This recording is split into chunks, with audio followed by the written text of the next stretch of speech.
जब कोई बॉल सड़क पे जा रही है या साइकिल सड़क पे चल रही है तो उसकी भी गति का एक विरोध होता है। बॉल और सड़क के बीच में लगने वाला एक घर्षण बल होता है जो उसकी गति का विरोध करता है। जब द्रव बहता है तो उसकी भी गति का विरोध होता है। उसकी विभिन्न परतों के बीच में लगने वाला जो विस्कस फोर्स है उसकी वजह से उसकी भी मोशन का विरोध होता है, तो वहाँ पर विस्कस फोर्स काम करता है। सिमिलरली जब कोई ऊष्मा किसी चालक में फ्लो होती है तो ऊष्मा का भी एक फिजिकल क्वांटिटी विरोध करती है। उस फिजिकल क्वांटिटी को हम क्या कहते हैं? थर्मल रेजिस्टेंस, ऊष्मीय प्रतिरोध जो ऊष्मा के बहने का विरोध करे। तो अब इसके लिए फॉर्मूला क्या होगा उसको हम यहाँ पर समझ लेते हैं कि ऊष्मीय प्रतिरोध हमारा क्या होगा। तो देखते हैं कि जैसे एक करंट के लिए अगर हम यहाँ पर देखें, करंट के लिए जो करंट का फॉर्मूला होता है this is equal to I equal to Q upon T. ये एक फॉर्मूला होता है जहाँ पर क्यू आवेश है, टी समय है और आई यहाँ पर विद्युत धारा है।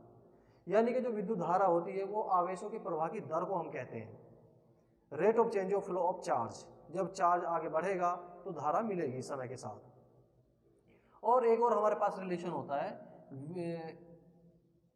आई बराबर वी अपॉन आर, ये भी होता है।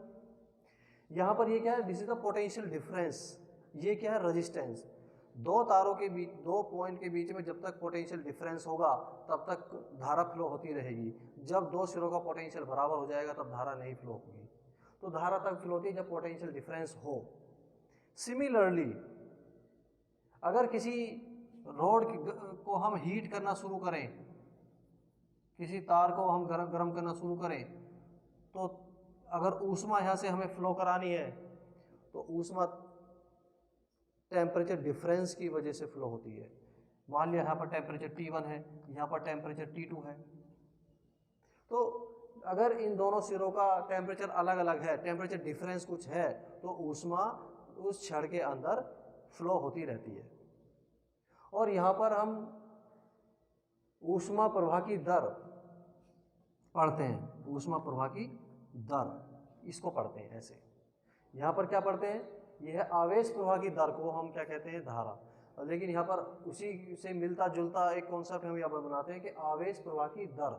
जो हमने फॉर्मूला देखा भी था, वो फॉर्मूला क्या था? एक तरीके से वो फॉर्मूला था, कल हमने डिस्कस किया था यह फॉर्मूला, कि जो ऊष्मा किसी चालक के अंदर से बहती है तो ये होगा K और T1 minus T2 A upon L, और उसकी लंबाई के बीच में, इन दोनों सिरों के बीच की लंबाई या तार की लंबाई L है। तो ये ऊष्मा थी, T को नीचे कर दिया तो ऊष्मा प्रवाह की दर बन गई, ऊष्मा प्रवाह की दर। या हम इसको ऐसे भी लिख सकते हैं K A delta T upon L, where delta T क्या है? This is a temperature difference T1 minus T2, ये टेम्परेचर डिफरेंस है। इसको ऐसे भी लिखा जा सकता है डेल्टा टी को ये।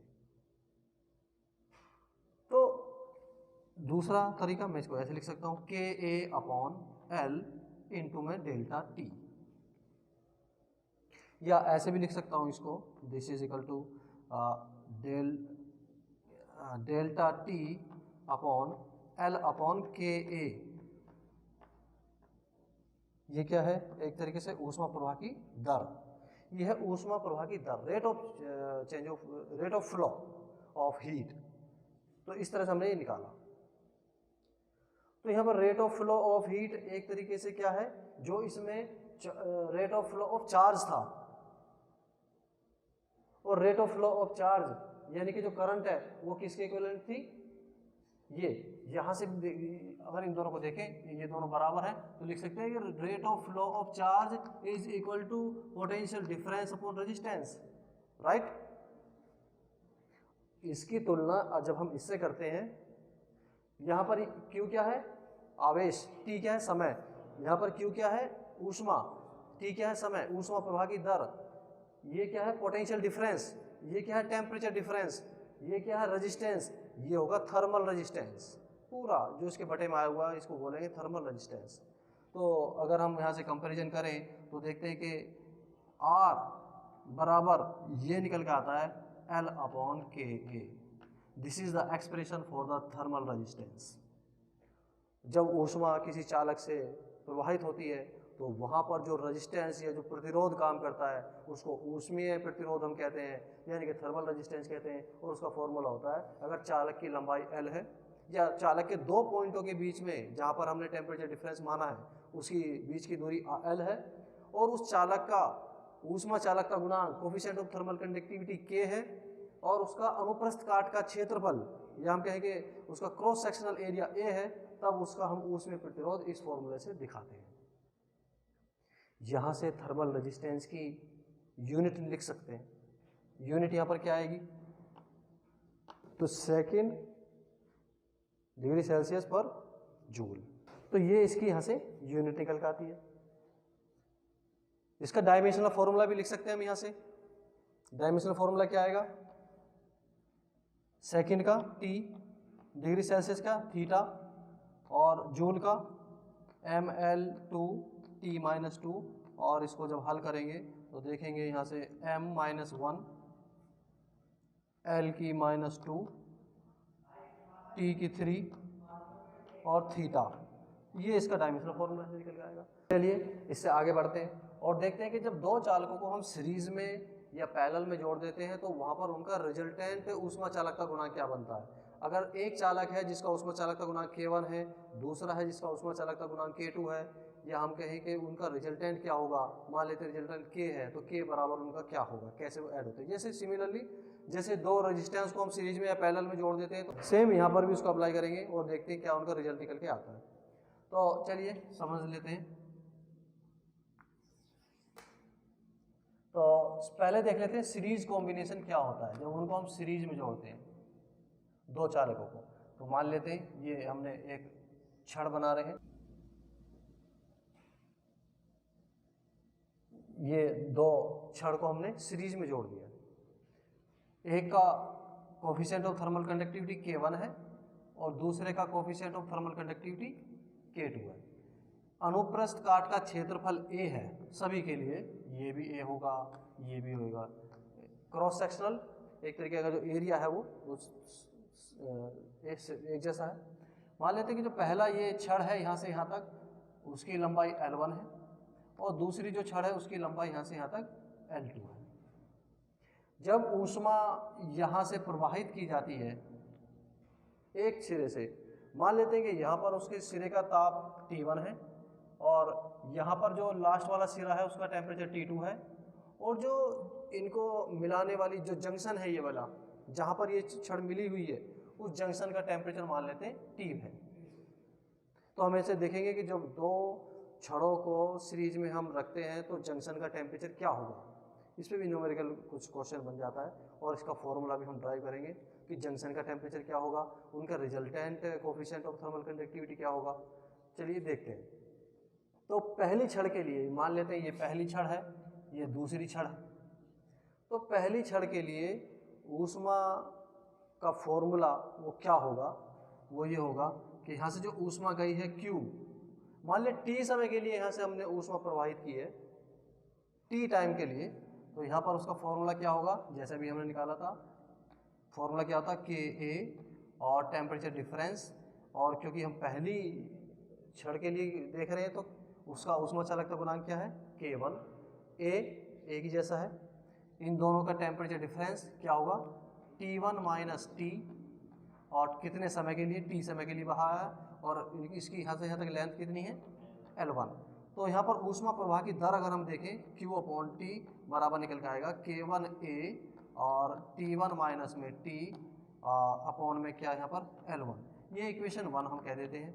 और सिमिलरली जब दूसरे जो कंडक्टर है हमारा जो चालक है उसके लिए अप्लाई करें तो उसके लिए भी, क्योंकि ऊष्मा तो दोनों में एक ही जैसी जा रही है Q, तो ऊष्मा प्रवाह की दर यहाँ भी Q/T ही होगा, और लेकिन यहाँ पर K2 हो जाएगा, एरिया उतना ही रहेगा। टेम्परेचर डिफरेंस अब क्या होगा T माइनस T2, तो T माइनस यहाँ पर T2 और अपॉन में उसकी जो लेंथ है L ये आएगा। ये इक्वेशन यहाँ से सेकंड हो गई। जब इन दोनों को हम बराबर रखेंगे तो यहाँ से हम T कैलकुलेट करेंगे जंक्शन का टेम्परेचर, तो इसके लिए हम ट्राई करेंगे और देखते हैं कि जंक्शन का टेम्परेचर यहाँ से क्या निकल के आता है। प्लस में K2 अपॉन L2, ये फॉर्मूला यहाँ से निकल के आता है। This is the expression for the junction temperature. कि जहाँ पर वे मिली हैं दोनों छड़ें, उस जंक्शन का टेम्परेचर क्या होगा, वो इस फॉर्मूले से हम देंगे। और अगर दोनों छड़ों की लेंथ बराबर कर दी जाए, दो छड़ हमने L1 L2 के लिए है, मान लेते हैं कि उनकी लेंथ कैसी है, बराबर है। If L1 is equal to L2 हो, या मान ले L होती है ये L1 इक्वल टू एक तरीके से L1 इक्वल टू L2 है, ठीक है, क्या है वो, L है, तो रखिए सब जगह। तब जंक्शन टेम्परेचर, कभी कभी कहता है कि दो छड़ हैं जिनकी लंबाइयाँ बराबर हैं, उनको सीरीज में रखा गया है, तो फॉर्मूला कैसे बदल जाता है। तो देखिए यहाँ पर भी L रखिए, यहाँ पर भी ये क्या होगा, यहाँ पर L2, ये L2 आएगा। तो अब फिर क्या हो जाएगा, K1 T1 प्लस में K2 T2 अपॉन में क्या, K1 प्लस में K2। तो ये जंक्शन का टेम्परेचर थोड़ा सा और सिंप्लीफाई हो गया, बस उसकी लेंथ को अगर बराबर रखते हैं तो फॉर्मूला का रूप ये हो जाएगा इस तरह से। तो ये तो जंक्शन टेम्परेचर हुआ। अगर मैं इस जंक्शन टेम्परेचर को, इस वाले जंक्शन टेम्परेचर का इस किसी भी इक्वेशन, एक इक्वेशन में यहाँ पर रख दूँ, टी को यहाँ रख दूँ या यहाँ रख दूँ, फिर उसको हल करूँ, तो यहाँ से रेट ऑफ फ्लो आ जाएगा। तो रेट ऑफ फ्लो का फॉर्मूला ये निकल के यहाँ से आएगा। अगर इस टी की वैल्यू को या पर यहाँ इक्वेशन 2 में पुट कर दीजिए या 1 में पुट कर दीजिए, उसको हल करिए, तो वो फॉर्मूला ये बन जाएगा। This is the rate of flow. अब इसमें टी नहीं है, जंक्शन टेम्परेचर नहीं है, किनारों का पहला और लास्ट वाले सिरे का टेम्परेचर इसमें आ रहा है, तो वहाँ से ये रेट ऑफ फ्लो यहाँ से निकाला जा सकता है। अभी हमने थर्मल रेजिस्टेंस देखा था, क्या था, L अपॉन KA, इसका फॉर्मूला ये था। तो इस फॉर्मूले को थर्मल रेजिस्टेंस के पदों में भी लिख सकते हैं कि जो छड़ पहली है उसका थर्मल रेजिस्टेंस क्या है, जो दूसरी है उसका थर्मल रेजिस्टेंस क्या है। तो थर्मल रेजिस्टेंस के पदों में भी इसको हम कर सकते हैं। तो ये क्या है, L1 अपॉन K1A, ये R1 है पहली छड़ का, ये R2 है, तो लिख सकते हैं यहाँ से क्या, इस वाले फॉर्मूले से देखिएगा यहाँ से ये, तो यहाँ से क्या लिखा जा सकता है, ऊष्मा प्रवाह की दर का नया फॉर्मूला Q अपॉन T बराबर क्या, T1 माइनस T2 अपॉन में क्या, R1 प्लस R2। अगर यहाँ से पूछ लिया जाए कि दो छड़ को सीरीज में जोड़ा गया है जिनके थर्मल रेजिस्टेंस दिए हुए हैं R1 और R2 और उनके सिरों का टेम्परेचर भी दिया हुआ है, बताइए ऊष्मा प्रवाह की दर क्या होगी। तो यहाँ पर ये सीधा सीधा फॉर्मूला आप ये वाला इसमें लगाइए। अभी इसमें काम बचा है, अभी काम क्या बचा है कि हमें इसका रिजल्टेंट थर्मल कंडक्टिविटी K वो क्या होता है वो भी हमें निकालना है इसका। जैसे रेजिस्टेंस होता है, दो रेजिस्टेंस को अगर आप सीरीज में जोड़ें तो उनका रिजल्टेंट रेजिस्टेंस क्या होता है, R1 प्लस R2। यहाँ पर क्या होगा, R बराबर R1 प्लस R2, यही तो होता है। ये क्या है, रिजल्टेंट रेजिस्टेंस, ये अलग अलग रेजिस्टेंस है। तो रिजल्टेंट अलग अलग रेजिस्टेंस क्या होगा, अभी हमने फॉर्मूला निकाला था, L1 अपॉन K1A, इसके लिए क्या होगा, L2 अपॉन K2A, ये होगा R1 और R2। R क्या हो जाएगा, R हो जाएगा L1 प्लस L2 कुल लंबाई और कुल ऊष्मा चालकता गुणांक और अनुप्रस्थ काट का क्षेत्रफल तो A ही रहेगा। ये क्लियर होता है। R क्या होगा, यहाँ हम L1 रखते थे तो R में क्या रखेंगे, L1 प्लस L2। यहाँ K1 रख देते तो इसके लिए क्या रखेंगे, उसका रिजल्टेंट ऊष्मा चालकता गुणांक, अनुप्रस्थ काट का क्षेत्रफल, क्रॉस सेक्शनल एरिया सबके लिए होगा। इसको हल करते हैं थोड़ा सा, और K क्या, ए तो ऐसे कैंसिल हो जाएगा, तो K जो निकल के आएगा वो क्या आएगा,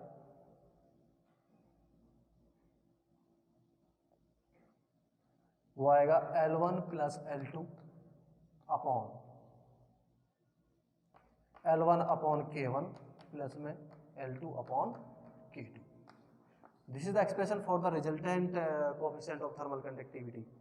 अगर L1 बराबर L2 बराबर L मैं इसमें रख दूं, यानी कि छड़ों की लंबाई अगर बराबर हम सीरीज में रख दें, तब रिजल्टेंट क्या होगा, यहाँ पर ये ऊष्मा चालकता गुणांक कोएफिशिएंट ऑफ थर्मल कंडक्टिविटी, तो L यहाँ से कॉमन हो जाएगा, तो L प्लस L यानी कि 2L यहाँ पर आएगा, 2 बचेगा, यहाँ से L कॉमन हो जाएगा, 1 अपॉन K1 प्लस में 1 अपॉन K2।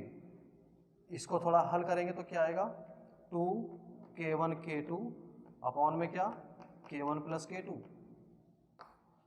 अगर छड़ें बराबर हैं और हमें उनका अलग अलग ऊष्मा चालकता गुणांक पता है तो उनका रिजल्टेंट ऊष्मा चालकता गुणांक इस फॉर्मूले से हम निकाल सकते हैं। पैरेलल कॉम्बिनेशन समझते हैं कि पैरेलल कॉम्बिनेशन क्या होता है। उसमें पैरेलल कॉम्बिनेशन ये होता है, तो अगर ये हमारे पास कुछ दो छड़ों को हमने इस तरह से रखा है, एक ये पहली छड़ है, ये दूसरी छड़ है, इसका ऊष्मा चालकता गुणांक K1 है और इसका ऊष्मा चालकता गुणांक K2 है। यहाँ से हम ऊष्मा दोनों को दे रहे हैं ये, और दोनों की लंबाइयाँ हमने मान ली यहाँ से L है, इसकी भी लंबाई L है, इसकी भी लंबाई L है, और यहाँ पर जो इसका अनुप्रस्थ काट का जो क्षेत्रफल होगा इस छड़ के लिए अलग है, इस छड़ के लिए अलग है। इस बार लेंथ एक जैसी है, क्षेत्रफल अलग अलग है, तो दो छड़ें हमने इस तरह से रखी है, इसको हम पैरेलल कॉम्बिनेशन कहते हैं कि अब ऐसे नहीं है सीरीज में, बल्कि कैसे हैं, पैरेलल में है। तो यहाँ से इसका जो क्षेत्रफल है, मान लिया A1 है अनुप्रस्थ काट का क्षेत्रफल, ये K2 आएगा, और यहाँ पर क्या है A2 है, और दोनों की लंबाई क्या है L है यहाँ पर। तो जब ये ऊष्मा हम यहाँ से इसको देंगे तो देखते हैं कि यहाँ पर जो ऊष्मा है वो Q1 एक जगह जाएगी और Q2 दूसरी जगह जाएगी। अब ये ऊष्मा दो जगह बट गई। उसमें क्या हो रहा था सीरीज में, ऊष्मा एक ही ऊष्मा, जो रेट ऑफ फ्लो था वो एक ही जैसा था, लेकिन यहाँ पर रेट ऑफ फ्लो क्या है, अलग अलग हो गया, क्योंकि इसमें ऊष्मा अलग जा रही है, इसमें ऊष्मा अलग जा रही है। अब सीरीज में नहीं है, पैरेलल में, आधी उधर, कुछ उधर चली गई, कुछ नीचे वाली छड़ में चली गई, तो यहाँ पर Q बराबर दो जगह बढ़ गया, Q1 प्लस Q2, इस तरह से। मान लेते हैं कि इस सिरे का टेम्परेचर T1 है और इस सिरे का टेम्परेचर क्या है, T2 है। इसमें जंक्शन टेम्परेचर कुछ नहीं बनेगा, बल्कि ये एक सिरा ये है, एक सिरा ये है, दोनों के लिए टेम्परेचर सेम होगा। तो अगर मैं Q1 और Q2 अलग अलग निकालना चाहूँ, Q1 का क्या लिखूंगा मैं, Q1 बराबर K1 A1 और T1 माइनस T2 इंटू में समय, अगर T समय के लिए ऊष्मा में जाती है Q1 जाएगी, अपॉन में क्या L। Q2 क्या लिखेंगे, Q2 होगा K2 A2, तो इसके लिए भी T1 माइनस T2 और T समय के लिए, और यहाँ पर क्या हो जाएगा L, ये हो जाएगा। ये Q1 और Q2 आप इस वाली इक्वेशन में पुट कर सकते हैं। तो इस वाली इक्वेशन पुट करने के बाद क्या निकलेगा, तो Q बराबर यहाँ से क्या आ जाएगा, that is equal to K1 A1 और T1 माइनस T2 और T अपॉन में यहाँ से L प्लस K2 A2 और T1 माइनस T2 इंटू में T अपॉन इसके लिए भी L, ये यहाँ से निकल के आएगा। तो यहाँ से मैं लिख सकता हूँ Q अपॉन T कॉमन लेके Q अपॉन T, तो यहाँ से क्या निकल के आएगा फिर, और T1 minus T2 upon L भी मैं कॉमन ले लेता हूँ, अंदर क्या बचेगा K1 A1 प्लस में क्या K2 A2। तो ये रेट ऑफ फ्लो आ गया। रिजल्टेंट रेट ऑफ फ्लो क्या रहेगा, ये उसका एक्सप्रेशन यहाँ पर आ गया, ठीक है। रिजल्टेंट रेट ऑफ फ्लो आ गया यहाँ से, कि उस समांतर क्रम में अगर दो छड़ों को हमने रखा है तो उसमें रिजल्टेंट रेट ऑफ फ्लो क्या आएगा, वो ये आ गया, ऊष्मा प्रवाह की दर का फॉर्मूला ये यहाँ पर आ गया है।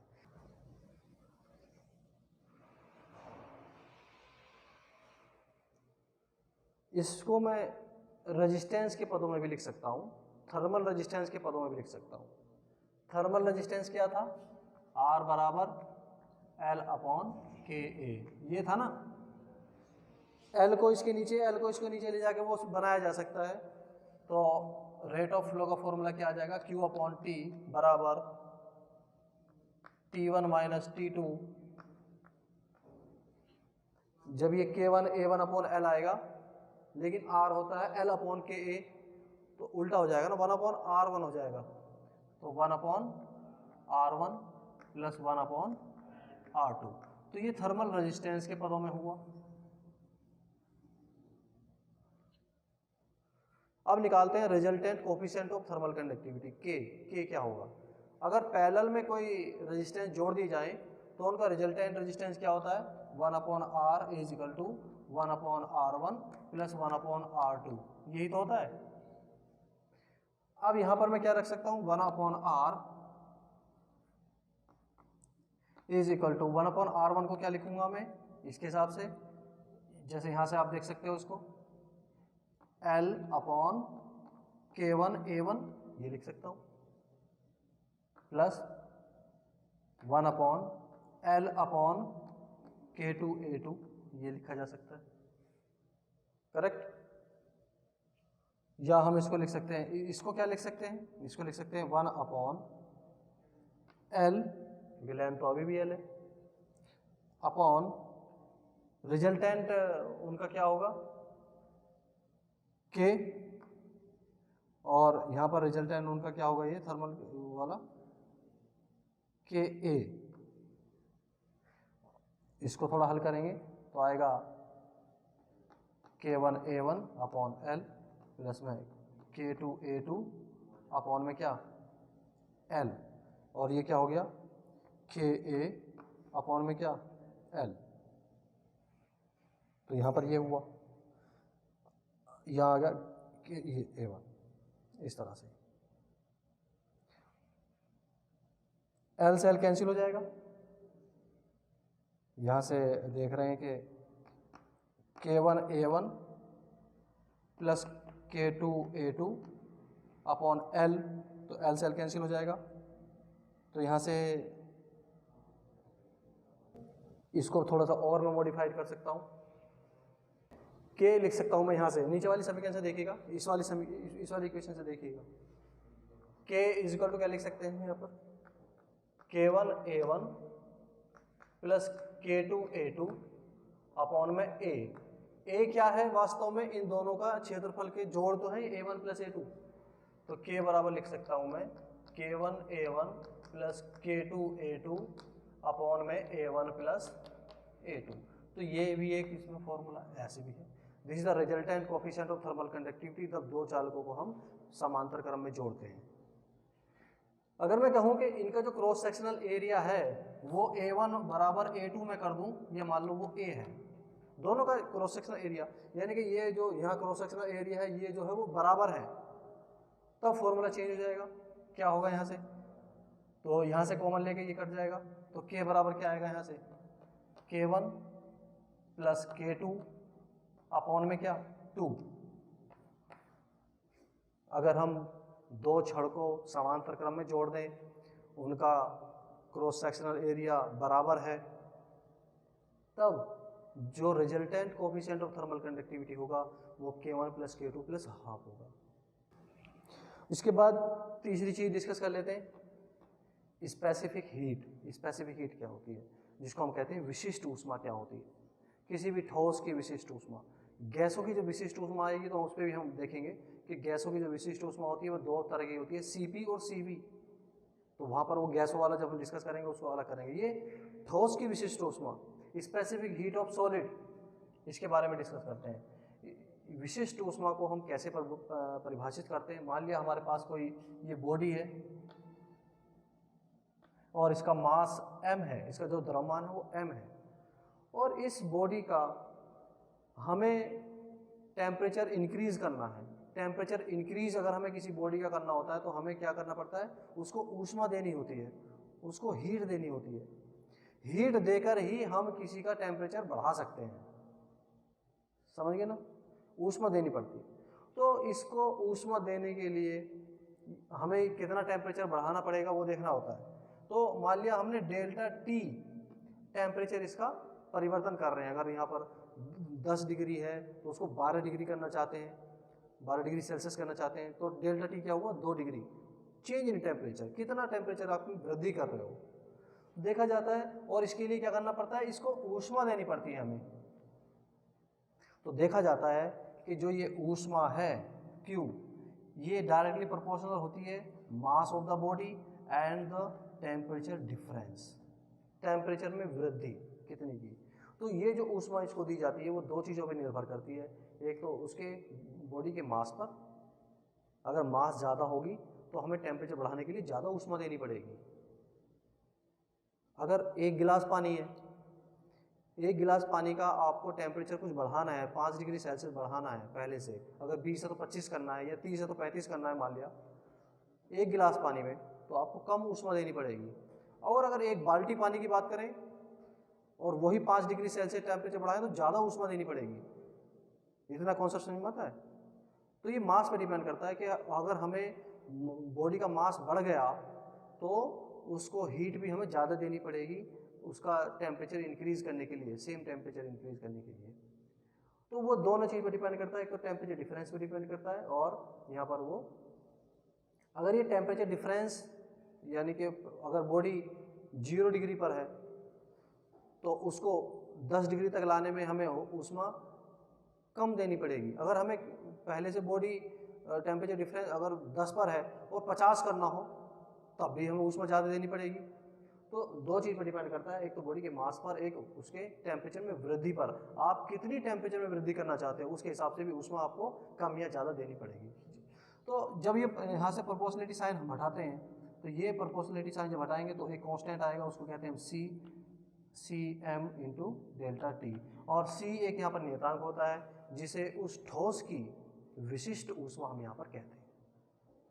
तो विशिष्ट ऊष्मा का फॉर्मूला क्या आएगा, C is equal to Q upon M into delta T. This is the expression for the specific heat for solid. ठोस की विशिष्ट ऊष्मा का ये फॉर्मूला है। यहाँ से इसकी विशिष्ट ऊष्मा की यूनिट भी दी जा सकती है। यूनिट क्या होगी यहाँ से इसकी, जूल, ऊष्मा की जूल अपॉन में क्या, kg इंटू डिग्री सेल्सियस। तो ये इसकी यूनिट हो गई विशिष्ट ऊष्मा की। यहाँ से इसकी वीमा भी आप फाइंड कर सकते हो। वीमा क्या होगी, जूल की क्या है mL2T-2, और नीचे यहाँ पर क्या रखोगे m, और ये इसकी क्या लिखोगे थीटा। इसको हल करेंगे तो क्या आएगा, m0 हो जाएगा ये तो, और L2 और T-2 थीटा -1। तो this is the expression for the dimensional formula for specific heat. Definition भी यहाँ से दे सकते हो, उसकी परिभाषा भी दे सकते हो क्या, कि अगर आपने यहाँ से m को 1 कर लिया, डेल्टा टी को भी क्या कर लिया 1 डिग्री सेल्सियस कर लिया, तब C बराबर क्या हो जाएगा Q। तो वास्तव में जो विशिष्ट ऊष्मा है वो ऊष्मा के बराबर होती है। या हम कहें कि किसी एकांक द्रव्यमान की वस्तु को उसका 1 डिग्री सेल्सियस टेम्परेचर बढ़ाने में जितनी ऊष्मा की आवश्यकता होती है वो उस बॉडी की विशिष्ट ऊष्मा कहलाती है। ठीक है। To raise the temperature of a body by 1 degree Celsius और 1 kg mass is called specific heat of that solid. यहाँ से यूनिट भी फाइंड कर सकते हो। सीजीएस यहाँ से इसकी यूनिट बना सकते हो, कैलोरी ग्राम डिग्री सेल्सियस, तो वो सीजीएस हो जाएगा।